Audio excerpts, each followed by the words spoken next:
எல்லாம் வல்ல இறையருள் துணை இருக்கட்டும். குரு வாழ்க, குருவே துணை. அனைவருக்கும் வணக்கம். ஔஷதம் சித்த மருத்துவ மையத்தின் சார்பாக உங்களின் மருத்துவர் டாக்டர் மு. கலைவாணன். இந்த பகுதியில் மிதுன ராசிக்கு மார்ச் 2026 மருத்துவ ரீதியாக எப்படி இருக்கும் இதை பற்றி பார்க்கலாம். பொதுவாக மிதுன ராசிக்காரங்க எப்படிப்பட்டவங்கன்னு பார்த்தோன்னா, அவங்களுக்கு ஒழுங்கற்ற வாழ்க்கை வாழக்கூடியவர்களாக இருப்பாங்க. அப்படின்னா என்னன்னா, கரெக்ட் டைமுக்கு சாப்பிட மாட்டாங்க, எதுவுமே நேரம் தவறியே அவங்க எடுத்துப்பாங்க. அதனால அவங்களுக்கு உடல் ரீதியாக பல பிரச்சனைகளை அவங்க சந்திக்கக்கூடியவங்களா இருக்காங்க. பொதுவாக மிதுன ராசி காற்றுத்தன்மை உடையது. காற்று பஞ்சபூதம் இருக்கு இல்லையா, அது மிதுன ராசிக்கு ரொம்ப இன்ஃப்ளூயன்ஸ் பண்ணும். அப்போது காற்றுத்தன்மை அதிகமாக இருக்கிறதால உணவுல இந்த வாயுக்கள் சேர்ந்த உணவுகள் எடுக்கவே கூடாது. மிக முக்கியமாக உருளைக்கிழங்கு சாப்பிடவே கூடாது. நிறைய பேருக்கு மிதுன ராசிக்காரங்க இந்த உருளைக்கிழங்கு பொரியல், சிப்ஸு இதெல்லாம் ரொம்ப பிடிக்கும். ஆனால் அதை நாங்கள் கண்டிப்பாக அவாய்ட் பண்ணணும். மிதுன ராசிக்கு எந்த உடல் உறுப்புகளோடு தொடர்புடையதுன்னு பார்த்தீங்கன்னா லங்ஸோ கைகள் தான். அப்போ இந்த மார்ச் மாதம் அவங்க எந்த மாதிரி பிரச்சனைகளுக்கு உள்ளாவாங்கன்னா, சுவாச மண்டலம் சார்ந்த பிரச்சனைகள் இருக்கும். அவங்களோட மைண்ட் செட் எப்படி இருக்கும்னா, ஒரு டியூயல் மைண்டாக இருப்பாங்க. இந்த இரட்டை மனநிலைன்னு சொல்லுவாங்க. அதாவது எப்படின்னா, ஒரு டைம் ஒரு அமைதியாக இருப்பாங்க, அப்படியே கொஞ்ச நேரம் கழிச்சு குழப்பம் அடைவாங்க. எதையுமே ஒரு தெளிவு இருக்காது, தெளிவற்ற தன்மை. இந்த முடிவு எடுக்கலாமா, இல்லை அதை செயல்படுத்தலாமா, பல விதமான ஐடியாஸ் அவங்களுக்கு வந்துகிட்டே இருக்கும். அது ஒரு பிரச்சனை தான். அது சில டைம் பாசிட்டிவாக இருந்தாலும் நிறைய ஐடியாஸ் வர்றது எதை ஃபர்ஸ்ட் நம்ம செயல்படுத்துறது, எதை அடுத்தது அது தெரியாது. எல்லாம் மைண்டுக்குள்ளே வந்ததால அது என்ன கன்ஃபியூஸ் ஆகிடுது. மைண்டு டிராஃபிக் மாதிரி அவங்களுக்கு இந்த மிதுன ராசிக்காரர்களுக்கு வருது. அதனால் என்ன பண்ணணும்னா, நீங்கள் ஷெட்யூல் போடணும். காலையில் இது பண்ணணும், மாலையில் இது பண்ணணும். இந்த ஷெட்யூல் போட்டு நீங்கள் ஒர்க் பண்ணிங்கன்னா மிதுன ராசிக்காரங்களுக்கு நிறைய நேரங்களில் வரக்கூடிய குழப்பத்தை நம்ம கண்டிப்பாக தவிர்க்க முடியும். இன்னொரு விஷயம் என்னென்னா, அவங்களுக்கு மன ரீதியாக பிரச்சனைகள் எப்படி வருதுன்னு பார்த்தீங்கன்னா, அவங்களுக்கு யோகா பண்ணுறது கிடையாது, தவம் பண்ணுறது கிடையாது.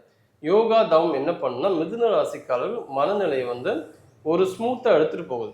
எதையுமே அக்செப்ட் பண்ணுற மாதிரி ஒரு பிரச்சனையை இருந்தாலும் எடுத்துகிட்டு போக ஒரு சிறப்பான ஒரு அம்சம் இருக்கும்.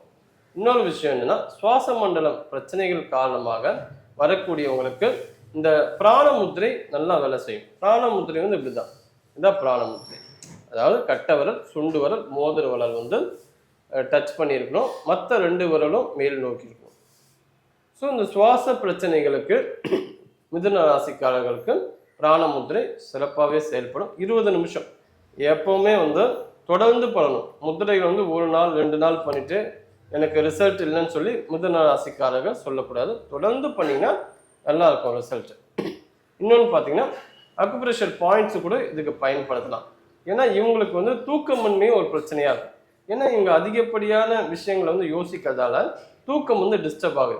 அப்போ தூக்கத்தை வர வைப்பதற்கான அக்குப்ரெஷர் பாயிண்ட் எதுனா, கையோட பின்புறம் இந்த இடம் சேரும். கட்டை விரலும் ஆள்காட்டியோ சேர ஒரு கோடு மாதிரி இருக்கு இல்லையா, இந்த இடத்துல ப்ரெஷர் பண்ணணும். அந்த ப்ரெஷர் மிதமான அழுத்தமாக இருந்தால் போதும். 50 முறை பண்ணணும், இல்லாட்டி 1 நிமிஷம் பண்ணணும். காலை மாலை 2 கைகள்லையும் நம்ம பண்ணாதான் இந்த ரிசல்ட் கொடுக்க முடியும். அதே போல் முத்திரைகளும் நம்ம பண்ணலாம்.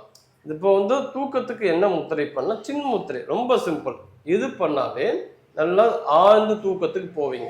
தூக்கம் நல்லா இருந்தாலே நிறைய பிரச்சனைகள் மிதுன ராசிக்காரர்களுக்கு சால்வ் ஆகும். இன்னொன்று, நரம்பு சார்ந்த பிரச்சனைகளும் வரும்.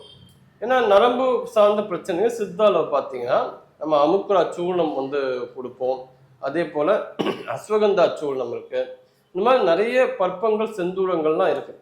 இது எல்லாமே டாக்டரோட ஆலோசனையின் பேரில் தான் நீங்கள் எடுக்கணும். தனியாக நீங்கள் எடுக்கக்கூடாது. ஏன்னா ஒவ்வொருத்தருக்கும் இந்த அனுபானம் மாறும். சில பேருக்கு நெய் எடுக்க சொல்லுவாங்க, சில பேருக்கு மோர், சில பேருக்கு நெய், தேன், இதெல்லாம் மாறி மாறி இருக்கிறதால நீங்கள் மருந்து போய் கடையில் கேட்டு அப்படியே வாங்கி சாப்பிட அந்த ஹேபிட் இருக்கக்கூடாது. தனக்கே ஒரு டாக்டராக இருக்கிற அந்த எண்ணம் மிதுன ராசிக்காரர்கள் இருக்கக்கூடாது. வந்தாலும் ஆலோசனையின் பேரை கேட்டு அதை செய்யறதுதான் சிறப்பாக இருக்கும். ஸோ இந்த காலகட்டத்தில் அவங்க என்ன பண்ணணும்னா, இந்த மார்ச் மாதத்தில் ஒழுங்கற்ற வாழ்க்கையை கரெக்டாக அவங்க ஒழுங்கான ஒரு வாழ்க்கை முறைக்கு கொண்டு வரணும். ஒரு ஷெட்யூல் போட்டு இருக்கணும். அது ரொம்ப ரொம்ப முக்கியம். அந்த டிசிப்ளின் லைஃப்பை லீட் பண்ணாவே பல பிரச்சனைகள் அவங்களுக்கு வராது. இன்னொரு விஷயம் வந்து எதை வந்து அவங்க மன அழுத்தத்துக்கு உள்ளாகுதுன்னா, நான் எல்லாருக்கும் வந்து பதில் சொல்ல வேண்டிய கட்டாயத்துல இருக்கேன் அப்படி அவங்களே நினைச்சுக்கிறாங்க. அப்படிலாம் கிடையாது. இங்க வந்து யாரும் திருப்திப்படுத்தவே முடியாது. நீங்க என்னதான் செஞ்சாலும் உங்களை வந்து குறை சொல்லிக்கிட்டே தான் இருப்பாங்க. சமுதாயம் அப்படிதான் இருக்கு. அதனால இதை எப்படி நம்ம ஓவர் கம் பண்ணி வரலாம்னா, உங்களுக்கு என்ன பிடிக்குமோ, என்ன சரின்னு படுதோ அதை வந்து முழு மனசோட செய்யுங்க. இதுதான் வந்து இந்த மார்ச் மாதம் மிதுன ராசிக்காரருக்கு சொல்ல வேண்டிய கருத்து. மிதுன ராசிக்காரங்க வந்து என்ன மைண்ட் செட்டு அதிகமாக இந்த மார்ச் மாதத்தில் இருக்குன்னு பார்த்தோம்னா, அவங்களுக்கு வந்து என்ன படைப்பாற்றல் திறமை வந்து ரொம்ப நல்லா இருக்கும். அப்போ நீங்கள் வந்து அதுக்கேற்ற மாதிரி சூழ்நிலையை உருவாக்கிக்கணும். எழுதும் பழக்கத்தை நீங்கள் வந்து தொடர்ந்து எடுத்துகிட்டு வரணும். இப்படி எழுதும் போதே என்னன்னா, நம்ம மனம் வந்து லேசாயிடும். நமக்குள்ள என்ன மாதிரி எழுத்துக்கள் வருது அதுதான் நமக்குள்ள இருக்கிற விஷயம். அது வந்து எழுத்தா வெளிப்படுது, கற்பனையா வெளிப்படுது. அதுக்கேற்ற தகுந்த ஒரு பிளாட்ஃபார்ம் உங்களுக்கு கிடைச்சதுன்னா நீங்க நல்லா ஷைன் ஆகலாம்.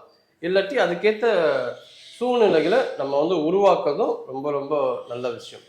இன்னொரு விஷயம் என்னன்னா, இந்த மிதுன ராசிக்காரர்களுக்கு ஆஸ்துமா பிரச்சனைகள் அதிகமாக வரத்துக்கு வாய்ப்பு உண்டு. அப்போ சித்தால வந்து சுவாச குடோரி மாத்திரைன்னு ஒன்று இருக்கும். அதை வந்து டாக்டர்கிட்ட கன்சல்ட் பண்ணி வாங்கி எடுத்துக்கலாம்.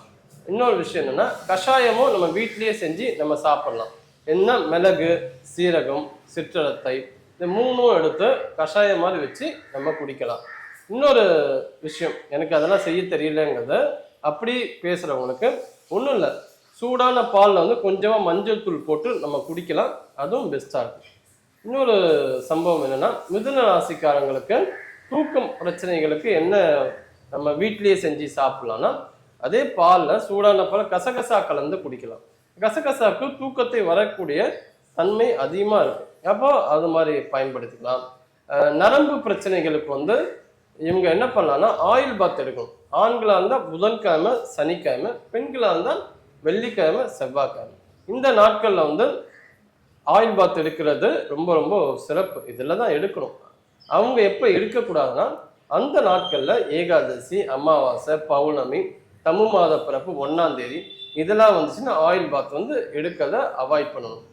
இன்னொரு விஷயம்னா, மிதுன ராசிக்காரங்க மனசை வந்து ரொம்ப நல்லபடியாக அவங்க வந்து பார்த்துக்கணும்.